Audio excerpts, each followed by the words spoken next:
G'day, guys. Welcome back to Steelers Nation Australia. And yes, I know I'm very late, but I do get the breaking news while I'm asleep. So I just kind of want to cover this for a little bit, talk about the players that we did sign or officially signed in this episode, and also the let go of Akila Witherspoon and what it might mean for the Steelers. I thought, with Witherspoon, I kind of thought that was going to happen. Regardless, I think me and Matty Peverill on TDU talked about that a few times with his departure. That wasn't a real shock. But yeah, guys, every single time I get news, anything like even from the back on the day with like Antonio Brown signing with the Raiders or that scenario, or when Debo Harrison decided to sign with the Patriots, I wake up and it's like my 9 a.m. is your 5 a.m. So I really can't break the news, but I can all more or less kind of break it down for what I see. But there's a few signings that the Steelers have, and I haven't got the pictures ready just here. I'm just going to read off the Steelers website. They signed, I can't pronounce this dude's name. Steelers signed cornerback Luck Baku, receiver Hakeem Butler, which is I was pretty high on actually. And I think there's a chance. I think there's a small chance that Hakeem Butler might be able to make the team, maybe at the 5 receiver spot. And of course, they signed quarterback Mason Rudolph. I won't go into Mason Rudolph in this discussion. I will try and pin the video from yesterday or the day before about talking about Mason Rudolph. I tell you what, to me, it doesn't matter.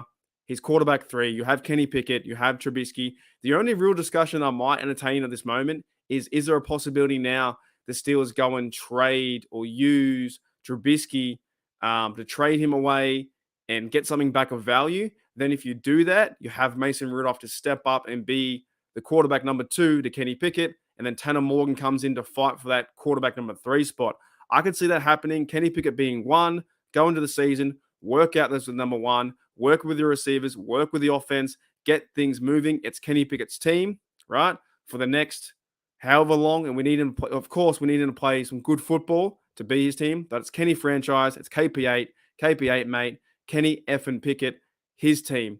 Then you go on to be, if you do go and trade Trubisky, you have Mason Rudolph. He knows the system. He knows the players. He knows the coaches. He knows Pittsburgh. He's been there, 4 or 5 years, I believe. Been there a very long time. It's only team he knows. That would make sense to have him at quarterback number 2 if you move on from Trubisky. And if you don't move on from Trubisky, you have Mason Rudolph there as number 3. And I doubt you ever see him. And we don't want to see him. We don't want to see Rudolph. If he's listed as quarterback number 3, we don't want to see him on the field. We don't want to see that. That means that, knock on wood, Kenny Pickett, knock on wood, Trubisky is out, and you have to rely on quarterback number 3 being Rudolph. I'm not saying as a skill set you don't want to see him. I'm just saying as a QB3 you don't want to see him. Skill set wise, Rudolph can get it done. He's a good quarterback. Not great, but he's good. So that's my final thoughts on that. That could be a possibility that could happen. But also, like I said, there's other news too. We had, Luke Barco, the cornerback, and we released Witherspoon too. So in the depth chart right now, you have my mate Patrick Peterson, who sent me the tweet, by the way, which is fantastic. I still love that. I'm still pretty high on life about that. So you have, just look at the depth chart here. So Peterson, you have Shannon Sullivan, who can probably play slot. Right, that's going to happen. They got rid of Witherspoon. And they have Joey Porter Jr. I don't think he'll start, but I think he'll work his way into some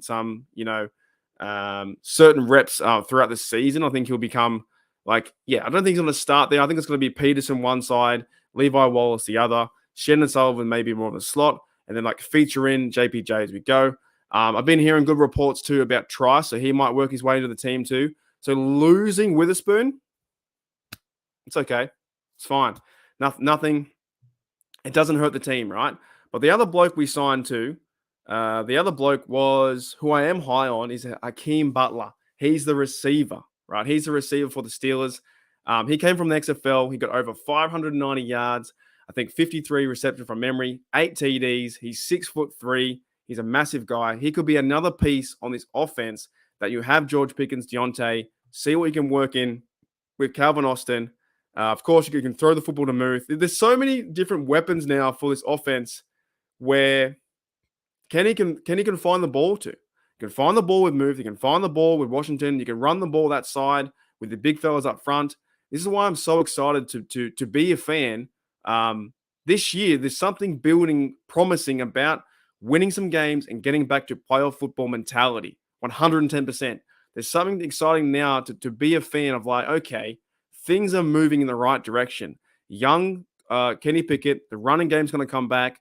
Jalen Warren is underrated. He's going to play some good football, run over some people. So is Hayward. So there could be a chance that Hakeem Butler, he's played in the league before, but he did have his last year or this year with the XFL team. I think it was with the Battlehawks, right? So he got 8 TDs, the highest in there. So the Steelers got the best receiver who scored the most TDs in the XFL, which was 8. Now, that could translate to some good red zone presence as well. Some very good red zone presence, because we need that. The Steelers, we all know in 2022, the Steelers red zone, they will kick it for field goals pretty much, 9 times out of 10, 8 times out of 10. So moving to the bigger packages up front, like the Washington, like Hakeem Butler, like getting Muth involved, is going to be fantastic, right? I think I'm pretty sure I covered everyone. Luke Barco, the cornerback, comes in for a year. I think they all signed 1-year deals. Barco most recently played for San Antonio Brahmas in the XFL. He finished with 31 tackles, 1 interception, 1 sack. That was Hines Ward team, so that's the kind of connection there. I think they're all about 1-year deals. I'm pretty sure. Yeah, Butler had 51 catches, 599, 8 touchdowns. And of course, Rudolph didn't. It says here, Rudolph, we all know this. Rudolph didn't see any action in 2022, but they're going to try and probably pencil him at quarterback number 3. So, guys, that's pretty much the news I wanted to catch up on. I know it's not breaking news, and I won't put the title breaking news, anything like that.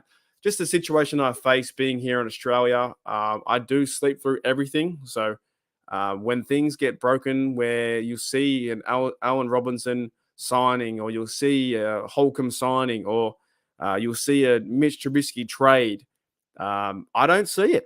I never see it. I'm asleep. When I go to sleep at 11 p.m. at night, it's when I release this video. So I'm probably release this about your American morning, and then I'm sleeping. And then when you guys write in the comments, if you made it this far, put any news you find out about the Steelers while I'm asleep, because I check all the comments. So the next morning I can read them. And a lot of you guys do that. I give shout out to West and Daredevil. A lot of times you guys put in the comments that the Steelers have signed. This happened here because from 9 a.m. in America to 5 p.m., I miss everything. Absolutely everything. I wake up, I check my phone, and I go, what happened? What happened today in Steeler Nation? All right, guys, thank you for checking out the show, and I do appreciate all the support, all the comments, all the likes, every single one of you. I appreciate you guys checking me out and listening to me for 8 minutes rant about the new players. It's a lot of fun. We've got to get hyped up. The mini camp and the training camps are coming up, and I can't wait to see these fellas put on the uniform, the pads, and running around and tackling and catching and throwing. And it's going to be very exciting. It's going to be an awesome season. I'm so excited to cover this team all the way from Australia. I'll see you guys later.